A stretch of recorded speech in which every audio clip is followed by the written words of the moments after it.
Salut à toutes et à tous, bienvenue sur ma chaîne Ciné Série Galaxy. Aujourd'hui, ça me fait plaisir de vous retrouver pour cet épisode 9 de Star Wars, dernier épisode de cette post-logie et dernier épisode de la saga Skywalker. Le film que j'attendais le plus de l'année et en même temps le film que je redoutais le plus. Je suis désolé de ne pas avoir fait la critique plus tôt, je suis allé voir le film mercredi matin, première séance, je voulais la faire plus tôt, j'ai eu des imprévus.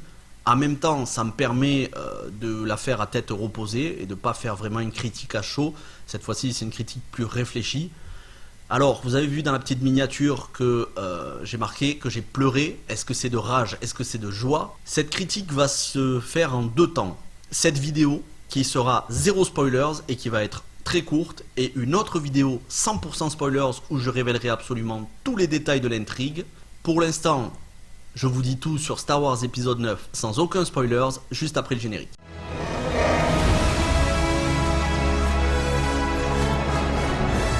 Affronter la peur, c'est le destin de tout Jedi.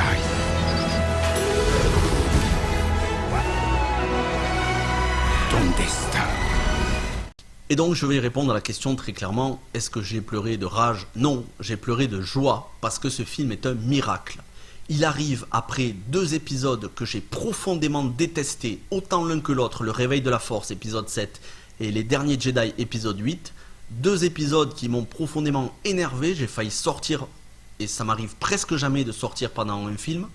Je suis pas sorti parce que bon, c'est un Star Wars quand même. Ce que je peux dire, c'est que cet épisode, il revient de loin, cet épisode 9, il a réussi à corriger toutes les erreurs des épisodes précédents, en tout cas de cette nouvelle trilogie. Les non-révélations qu'il y avait dans l'épisode 8, par exemple autour de Rey, le personnage de Rey, il y avait une non-révélation autour de ses origines, c'est corrigé. La non-révélation autour des origines du méchant Snoke qui mourait d'une manière ridicule, c'est corrigé.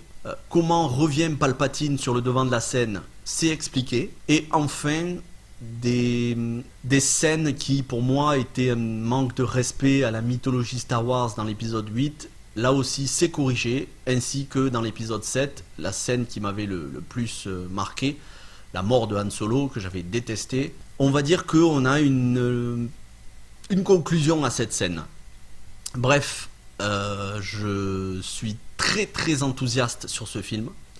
Je peux comprendre que certaines personnes aient détesté, parce que le film est imparfait, parce qu'il est bancal, parce qu'il y a des intrigues qui parfois ne servent à rien ou sont bâclées. Mais en même temps, il faut savoir que le film dure 2h22 et c'est toute une trilogie en 2h22.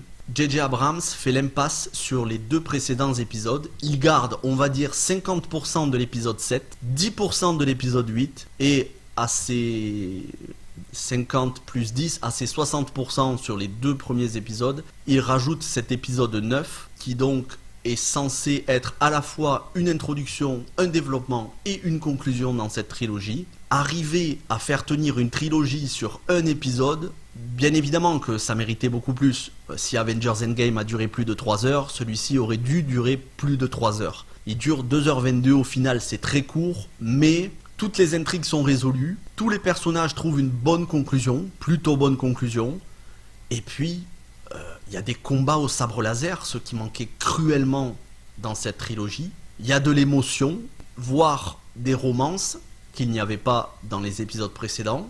Écoutez, en tant que spectateur, voilà pourquoi j'ai aimé le plus le film. Je me suis senti respecté, je me suis senti estimé, j'ai senti que mon avis comptait. Parce que moi je fais partie des gens qui ont signé la pétition pour que l'épisode 8 ne soit pas considéré comme officiel. Je savais très bien que ça n'aboutirait pas, mais j'avais été tellement déçu, tellement je m'étais senti insulté par le 8 que ça passait pas. Et je voulais que Disney le sache. Et comme moi, des millions de personnes. Je ne suis pas le seul. Alors ça peut paraître puéril de signer une pétition. Je sais bien qu'il y en a certains, ils ont fait pareil pour Game of Thrones. Et moi je suis pas d'accord parce que Game of Thrones, je trouve qu'elle est géniale la saison 8. Bon, là, c'était il y a 2 ans. Si c'était aujourd'hui, je ne re-signerais pas une pétition parce que ça n'avait pas vraiment d'intérêt. Mais au final, le fait que moi, comme des millions de fans de Star Wars, on pousse un coup de gueule, Disney l'a entendu et nous a donné cet épisode 9. Et donc, si c'était à refaire, si je devais repousser un coup de gueule, alors, quand je dis pousser un coup de gueule, j'ai jamais insulté Ryan Johnson sur les réseaux sociaux, que ce soit très clair. Même quand un film ne plaît pas, je vais pas insulter le réalisateur, je sais très bien que il y a beaucoup de personnes qui travaillent sur un film, et puis ça reste un film, il n'y a pas mort d'homme non plus. Mais si c'était à refaire, je pousserais de nouveau mon coup de gueule parce que je suis content. Au moins, il a été entendu. Et tous ceux qui ont été déçus comme moi de l'épisode 8, on a cet épisode 9. Alors je sais très bien qu'il y en a qui aiment l'épisode 8, mais bon, on peut pas plaire à tout le monde, c'est comme ça. J'aime cet épisode 9 pour le respect envers les fans de la première heure. Moi, je suis un fan de la trilogie originale, je suis encore plus un fan de la prélogie, et j'ai été contenté. Voilà, on m'a donné ce que je voulais voir. Avec des surprises, avec parfois des choses bâclées, mais au final, c'est un vrai Star Wars. La mythologie est respectée, et puis il y a des passages qui sont très émouvants. À 3 moments, j'ai eu les larmes aux yeux. J'ai pas non plus pleuré comme si, j'ai pas non plus pleuré des torrents de larmes, mais à 3 moments, j'ai eu les yeux humides et même une petite larme qui coulait, parce que voilà, c'était quelque chose. C'était émouvant, et finir la trilogie et la saga sur cette note positive, je trouve que J.J. Abrams s'en sort merveilleusement bien. Objectivement, je vais lui mettre une note qui n'est pas objective. Objectivement, il mérite 3,5. Mais j'ai tellement aimé par rapport aux 2 précédents, et pour moi ce film tient tellement du miracle malgré ses imperfections que je lui mets 4,5. C'est-à-dire qu'il est plus qu'excellent, il est inespéré. Tout en sachant bien évidemment qu'il y a des gros points faibles sur le film, et ça je vais vous en parler dans la partie spoilers. Alors ça c'était pour la partie sans spoilers.